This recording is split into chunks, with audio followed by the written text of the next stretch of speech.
Bienvenue dans Mystique et Pratique, le balado qui démystifie le parcours d'âme, le monde invisible et les pratiques spirituelles. Je m'appelle Mélie Guidance et je suis médium de vie antérieure, lectrice akashique certifiée et coach de canalisation. Ici, on parle de guides d'âme, d'archives akashiques, de réincarnation et de tout ce qui relie visible et invisible avec les deux pieds bien sur terre. Prêt à décoder le monde subtil et à connecter à ta magie intérieure? C'est parti! Bonjour et merci d'être là avec moi pour ce tout premier épisode du balado Mystique et Pratique. Et j'ai tellement hâte de te partager mon univers, mes expériences avec le monde invisible, ce que j'ai appris en tant que médium et comment toi aussi tu peux te connecter à tes guides d'âme ou bien à tes ancêtres ou tes proches décédés ou tes anges. Et aujourd'hui, j'ai envie de te raconter comment tout ça a commencé pour moi. Parce que peut-être que tu te demandes, est-ce que l'on est médium? Est-ce que l'on est médium de naissance ou bien est-ce que ça peut se développer? Alors, je vais te raconter mon histoire et à la fin, je vais te partager ce que j'ai compris là-dessus. Pour moi, tout a commencé vers l'âge de 5 ans. En pleine nuit, je me réveille et je sens une présence. Je la vois pas avec mes yeux, mais je la vois à travers mon troisième œil. Ça, tu sais, c'est comme quand tu rêves, tes yeux sont fermés, mais tu vois des images, tu vois des scènes. Donc ça, c'est la clairvoyance. Et je ressens cette présence-là aussi. Ça, d'ailleurs, c'est ce que l'on appelle la clairsentience. Et là, j'ai super peur. Et j'entends une voix avec mes vraies oreilles, super clairement. C'est ce que l'on appelle la clairaudience, d'ailleurs. Et je sais que c'est une énergie masculine. Mais là, j'ai oublié exactement ce qu'il m'avait dit, ça fait longtemps. Mais ce que je me souviens, c'est que cette entité-là, elle a ressenti ma peur. Et il m'a dit, je vais quitter ta chambre si, quand je reviens, tu as le dos tourné, je vais comprendre que tu ne veux plus de contact. Et devine quoi? Je me suis retournée, j'ai mis mes couvertures par-dessus ma tête et j'ai toujours dormi comme ça pendant des années tellement que j'avais peur. Le lendemain, j'en parle à mon frère, il me jouait souvent des tours, donc je me suis dit, c'est peut-être juste mon frère qui est venu dans ma chambre la nuit. Il me dit non, c'est pas lui. J'en parle à ma mère, elle me dit, ben non, ça existe pas, elle me rassure. Puis d'ailleurs, pour mes parents, les médiums, c'était pas mal tous des charlatans. Donc, je me suis coupée de ce monde-là par instinct de protection. Et bien plus tard, mes guides m'ont confirmé que j'avais fait le bon choix, en fait.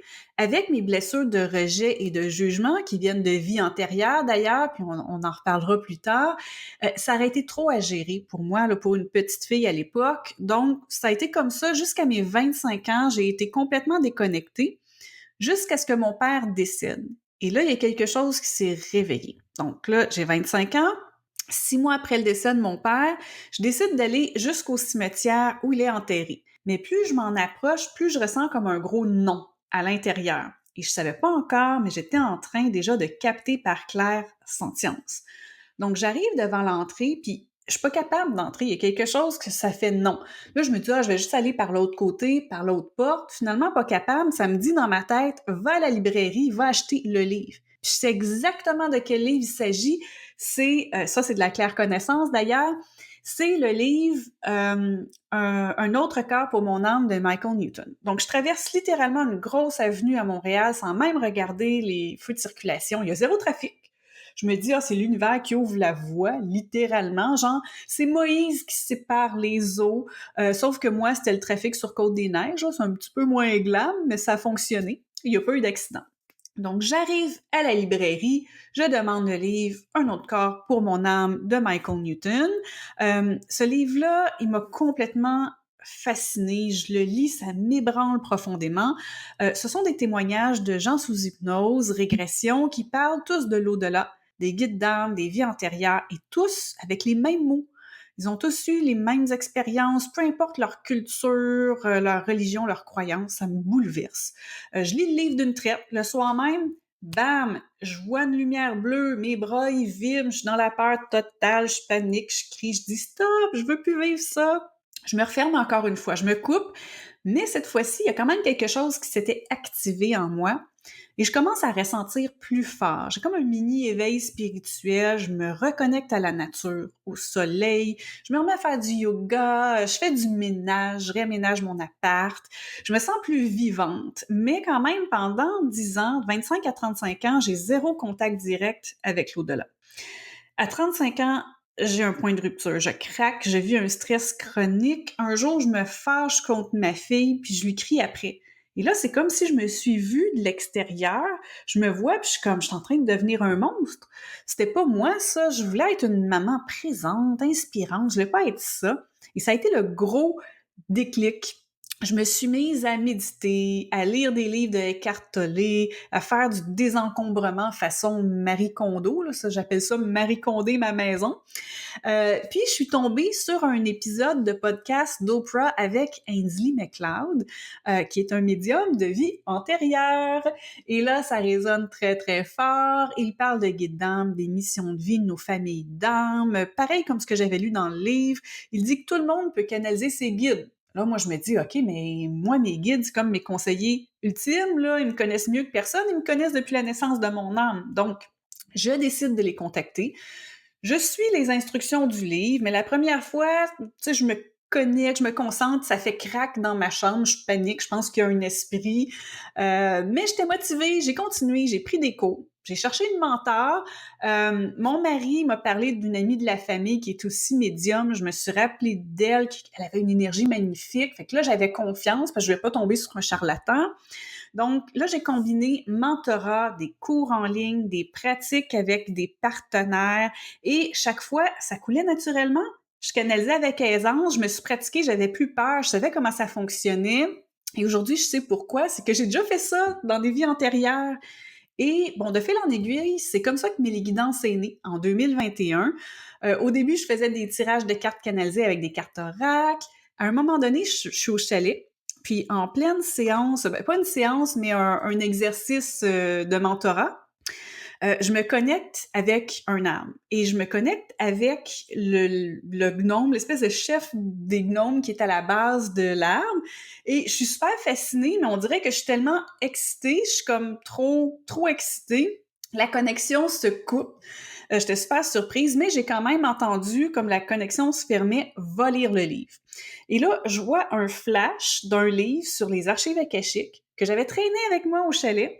Et je commence à lire et l'auteur commence son histoire en disant que sa première connexion, c'était à un arbre. Et c'est ça que je venais exactement de vivre, me connecter à un arbre.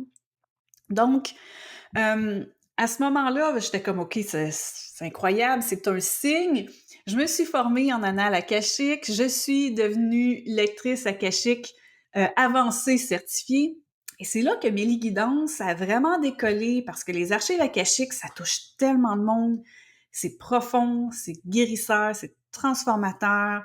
Je pourrais t'en parler pendant des heures, puis d'ailleurs, on va en parler dans des prochains épisodes. C'est sûr. Si tu as des questions, tu peux me les envoyer. Mais pour aujourd'hui, je voulais surtout que tu saches un peu qui je suis et comment j'en suis arrivée là. Et au début, je te posais une question. Est-ce que tu penses qu'on est médium? Est-ce qu'on l'est de naissance ou est-ce qu'on le devient? Et ma réponse, c'est qu'on est tous et toutes médiums. C'est un choix d'activer nos capacités médiumniques ou pas. C'est vraiment personnel, on n'est pas obligé de les activer et parfois, dans certaines vies, on va beaucoup travailler avec, puis dans d'autres vies qu'on a, dans d'autres incarnations, c'est pas vraiment nécessaire. Donc, il n'y a pas de pression à avoir sur ce plan-là. Mais pour moi, c'est ce qui me fait vibrer, c'est ce que j'ai envie de transmettre. Si tu veux aller plus loin, je te mets des liens dans la description parce que j'ai des ressources gratuites. En fait, la première ressource que j'ai créée, c'est carrément le guide que j'aurais voulu avoir quand j'étais toute seule dans ma chambre puis que j'essayais de canaliser puis que j'avais peur. C'est mon fameux aide-mémoire de canalisation qui t'aide à faire la différence entre est-ce que je suis en train d'imaginer tout ça ou est-ce que je suis en train de vraiment canaliser des messages de mes guides d'âme. Et j'y ai mis tout ce que j'ai appris sous forme de tableaux vraiment hyper clairs pour faire la différence. C'est ce que j'aurais aimé avoir. Si t'es intéressé, j'ai aussi méditation, un guide sur les archives akashiques, j'ai des cours en ligne, j'ai un mini-guide, donc il y a plein de choses, ça t'intéresse, tu peux commencer par là. Et sur ce, on se retrouve dans 2 semaines pour parler du parcours de ton âme et comment elle est née. Et j'ai super hâte de t'y retrouver. Et sur ce, je te dis à très bientôt! Merci d'avoir écouté le balado Mystique et pratique avec Mélie Guidance. Si cet épisode t'a parlé, n'hésite pas à t'abonner à la chaîne et à laisser des étoiles, un pouce en l'air ou un commentaire. Ça aide vraiment à faire connaître le balado à d'autres vieilles âmes qui cherchent à mieux comprendre le monde spirituel. Si tu souhaites recevoir une lecture akashique, un tirage de tarot ou t'inscrire à l'un de mes cours en ligne, tu trouveras tous les détails sur melieguidance.com. Ce balado a été monté par plcm.ca et la musique originale a été composée par record.bandcamp.com. D'ici la prochaine fois, souviens-toi, nous sommes toutes et tous des âmes vivant une expérience humaine et nous pouvons toutes et tous être mystiques et pratiques.